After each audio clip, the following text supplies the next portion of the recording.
Hi, I'm John Cranton with JimFeist.tv. Going to take a look at the 2013 NFC West Division. The 49ers are the defending NFC champs, while the young Seahawks burst on the scene last year with a powerhouse defense and an electric rookie quarterback. San Francisco certainly looks like the team to beat, going to the NFC title game in each of the last 2 years, so we'll start with them. They're projected at 11 wins. Last 2 years, 13-3 and 11-4-1. Jim Harbaugh has brought a physical toughness to San Francisco. The defense is the backbone of the 49ers, fourth in the NFL against the pass and the run, led by all-pro defensive tackle Justin Smith, 23-year-old Aldon Smith, 14 and 19.5 sacks in each of the last 2 years. Tremendous linebacking core led by Navarro Bowman and Patrick Willis.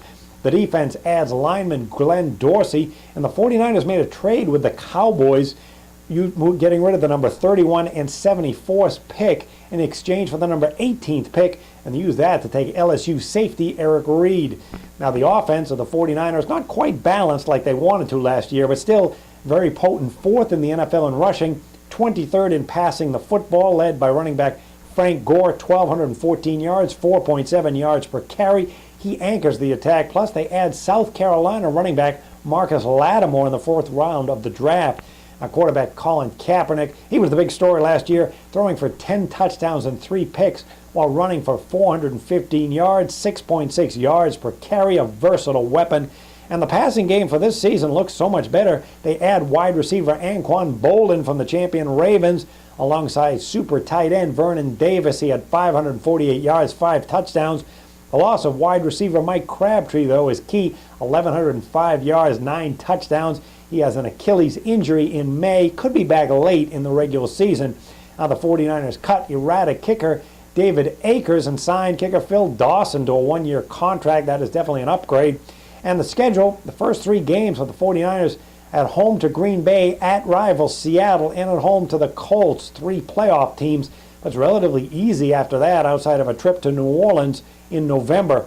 49ers are on a 9-1 run over the total, and under Jim Harbaugh, 22-13-2 against the spread. In second place, we'll look at the Seattle Seahawks, projected at 10 wins. They're off a remarkable season, 12-6 straight up, 13-5 ATS. Behind quarterback Russell Wilson, who was a rookie last year, 26 touchdowns, 10 picks. He threw for 3,118 yards, and he ran for 489. That was second on the team. You got running back Marshawn Lynch, 1,590 yards, 5 yards per carry. He's a beast on this ground game that ranked 3rd in the NFL. Now the passing game ranked just 27th. There are pretty good targets, and wide receiver Sidney Rice with 748 yards and Golden Tate with 688. They can throw when they need it, as we saw in late comeback wins against the Patriots, and in Atlanta in the playoff game, a gut-wrenching 30-28 defeat. Now the Seahawks traded a 2013 first-round and seventh-round draft choice and a 2014 third-round pick to Minnesota for speedy wide receiver Percy Harvin to upgrade the passing attack. Now it's the defense for Coach Pete Carroll that is really the backbone. They're 6th against the run, anchored by defensive end Chris Clemens, 11.5 sacks, and linebacker Bruce Irvin. He had 8 sacks. Plus the secondary ranked 6th against the pass, with a pair of big physical corners led by cornerback Richard Sherman and his 8 interceptions. Now, after having their quarterback sacked 50 times back in 2011, they were dumped only 33 times last year with Russell Wilson and an improved offensive line. Seattle was 8-0 straight up, 7-1 against the spread at home, 4-6 straight up on the road, 6-4 ATS. Now, it may surprise you that Seattle carries an 8-3 run over the total into the new season.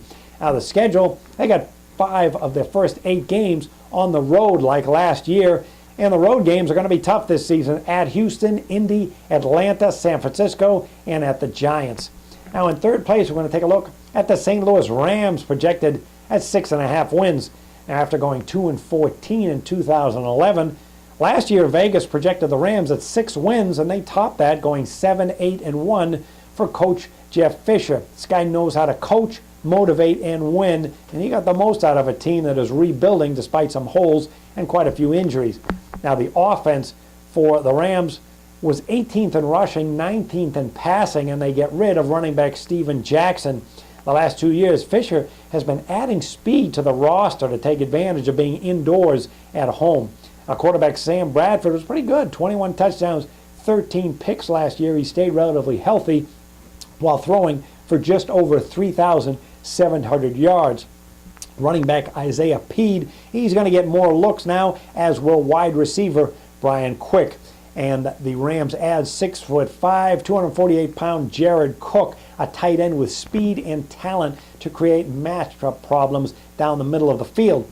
Now in April, the Rams traded up in the draft to get the number 8 overall pick. That was speedy wide receiver Tavon Austin out of West Virginia. The draft also yielded a number of other offensive players, including Sledman Bailey, another super productive West Virginia Mountaineer receiver, plus versatile offensive lineman Barrett Jones out of Alabama, and Zach Stacy, a power back out of Vanderbilt. Now in free agency, St. Louis added 4-time Pro Bowler Jake Long to shore up the offensive line from the Miami Dolphins and play left tackle. That offensive line battled through injuries last year, but hopefully the experience gained is going to result in a better, more productive unit.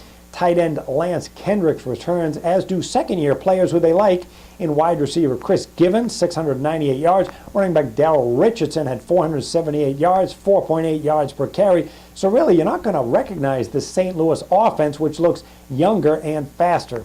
Now the Rams defense, they were in the middle of the pack, ranked 15th against the run and the pass. They do have some emerging young pieces with the linebacker James Laurinaitis, defensive end Chris Long, and Robert Quinn. 2 years ago in the draft, they added nose tackle Michael Brockers out of LSU, the number 14th overall pick. And this past draft, they added Georgia linebacker Alex Ogletree in the first round, the 30th overall pick. Now the schedule for the Rams, boy, September is brutal. They got to play 3 straight games against the Falcons, the Cowboys on the road, and then at home against San Francisco. Later, road trips against Houston, Indy, San Fran, and Seattle. They make getting to 500 kind of the goal, although with a little luck in the improvement of this offense, they may be able to make a run at a wild card in this very tough division. And remember, under Jeff Fisher, a very competent coach, this team was 11-5 against the spread last year. Finally, coming up the rear, we're going to take a look at the Arizona Cardinals. Not much to like here. This team is off a 5-11 season. Vegas is giving Arizona no respect or chance. 5.5 projected wins. That's only better than Jacksonville, the Browns, and the Raiders. Some ugly company. And speaking of ugly, the Arizona offense last year ranked 28th in passing using 4 different quarterbacks. They were dead last in rushing the football, just 75.3 yards on the ground per game. They bring in a new coach in Bruce Arians. He served as interim coach for the Colts most of last year. He has a aging quarterback in 33-year-old Carson Palmer. He had 22 touchdowns, 14 picks with the Raiders. However, his arm never really bounced back fully from that serious injury back in 2008, an elbow injury. He holds the football too long, takes far too many shots, and his decision-making is now suspect. The backup quarterbacks, Ryan Lindley, Brian Hoyer, and Drew Stanton. So good luck, new coach, with this offense. Now, they will play behind an offensive line that's inexperienced, and their top 2 running backs averaged 3.2 and just 2.7 yards per carry last year. That's why they took guard Jonathan Cooper out of North Carolina with the 7th overall pick. The ground game for Arizona adds running back Rashad Mendenhall, along with offensive coordinator Harold Goodwin and veteran play caller Tom Moore. Wide receiver Larry Fitzgerald had 798 yards, but that was his least productive campaign since his rookie season back in 2004. He said he hopes the coaching carousel is over. I wouldn't bet on that, Mr. Fitzgerald. Now, the defense of Arizona ranked 5th against the pass, but that's a bit misleading as they were 28th against the run, allowing 137 yards per game. There is a new style with new defensive coordinator Todd Bowles. He brings in a 3-4 base defense. Now that's different because the past 2 years they were using a 2-gap to stymie the offensive linemen, trying to block them and control the gaps on each side of the line. That defense was designed for linebackers to be the star, and that's the philosophy of the Pittsburgh Steelers with this new 3-4 scheme which Horton brought to Arizona. Now the system Bowles used calls for more one-gapping. He's got Campbell and Dockett. They're going to be asked to penetrate more, which means attacking the edge of the offensive lineman. And the secondary for Arizona is new with cornerback Patrick Peterson as the only returning starter. They signed 3 cornerbacks in free agency. Powers, Antoine Carson, and Brian McCann. Another Javier Arenas, he arrives via trade. So lots of new looks in the Arizona secondary. And the safeties, too, come in free agency with Jeremiah Bell, Curtis Taylor, and Jonathan Amaya. Peterson has started every game in his last 2 NFL seasons, while Carson started 49 of 80 games in San Diego the last 5 years. And Powers started every game, 42, in which he played for the Colts the past 5 years. So there's some new looks, although they do have a little bit of experience with other teams. Now, Arizona last year started 9-3 under the total before odds makers caught up. This is going to be a very unproductive offense. Make sure you check out JimFeist.tv for more NFL previews for 2013, as well as college football previews available right now at JimFeist.tv.